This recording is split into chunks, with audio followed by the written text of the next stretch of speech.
Hello friends. Now let us take up the concept number 3, 1.3, understanding classes and objects.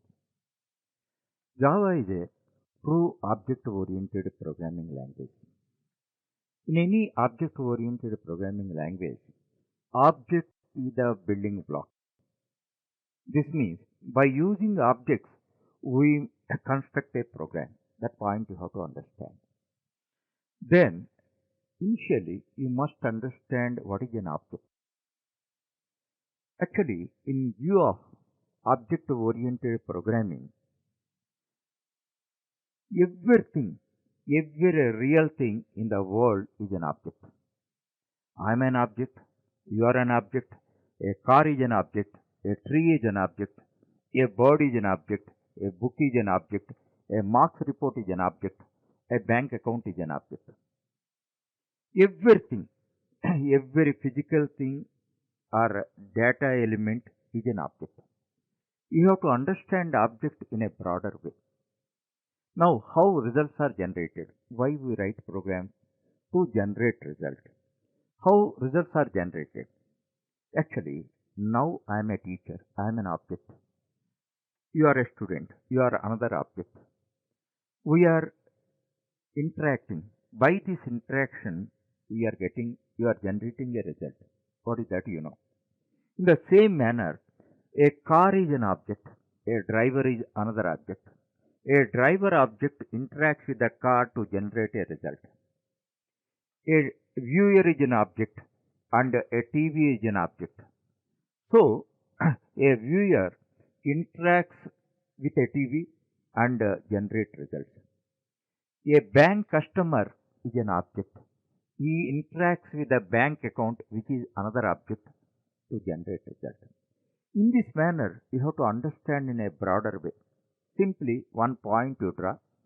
One object interacts with one or more objects to generate results. That point you have to first understand before learning object-oriented programming. Okay. Object means it is a real thing. In order to have any real thing, the corresponding blueprint is required. For example, you want to construct a house with certain specifications and all that. So, once your idea is crystallized, your concept is clear regarding your house, then what you think of? Which professional you meet first? Architect. What for? To get ready the blueprint. So, house is a real thing. In order to construct a house, what you require? The corresponding blueprint is required. Blueprint means don't expect everything on the paper and all that. If you have a clear idea about something, that is a blueprint. So, before entering into object-oriented programming, you must learn this blueprint concept thoroughly.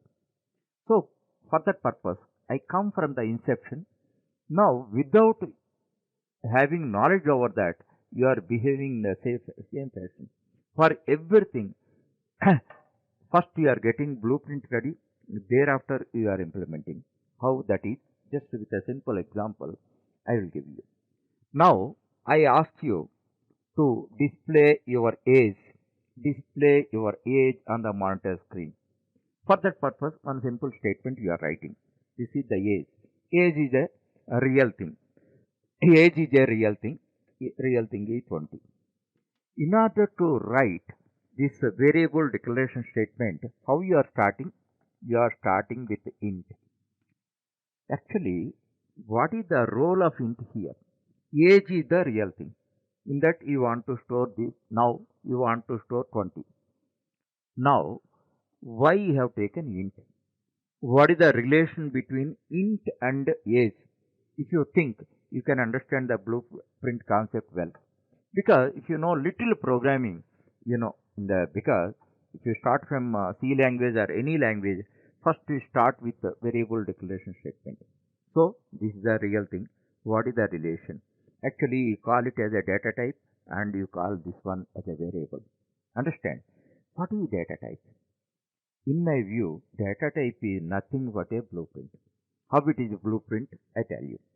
Now, whenever I tell you, I spell the word int. you understand is a data type with a set of characteristics. What are the set of characteristics? The first one is it represents only whole numbers. Whenever you want to represent whole numbers, use int data type. That's the first characteristic. Second characteristic is it can store positive values and negative values as well as zeros. This is the second characteristic. Third characteristic is depending on the language, it is having certain range. Within the range only you have to represent the value. Suppose 20 is well within the range. Okay. Thereafter, fourth one is certain types of operations only are allowed on integer data type. You know that arithmetical operations, relational operations, logical operations, bitwise operations can be performed. So, these four characteristics, whatever value you give, subject to these four characteristics only, you can give the value here. Understand?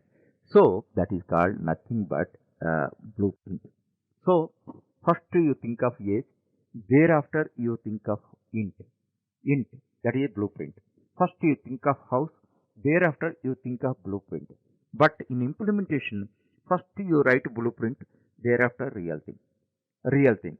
So, this is the basic element. So, this is the blueprint concept. So, by this, what you are understanding, whenever we are dealing with a real thing, the corresponding blueprint should be ready. Okay. Thereafter, we can implement it. So, one more example I show you in order to understand this one better. So, now you take float height 5.5. Now you see that height.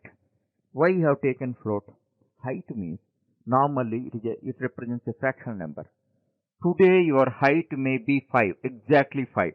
After a few months it may be 5.1. So its nature is float, a fractional thing. So that's why we have taken this thing, float type. Float type, now it is having a certain range. It can store fractional values and certain operations are allowed. Operations means on int bitwise operations are possible, but on float bitwise operations are not possible.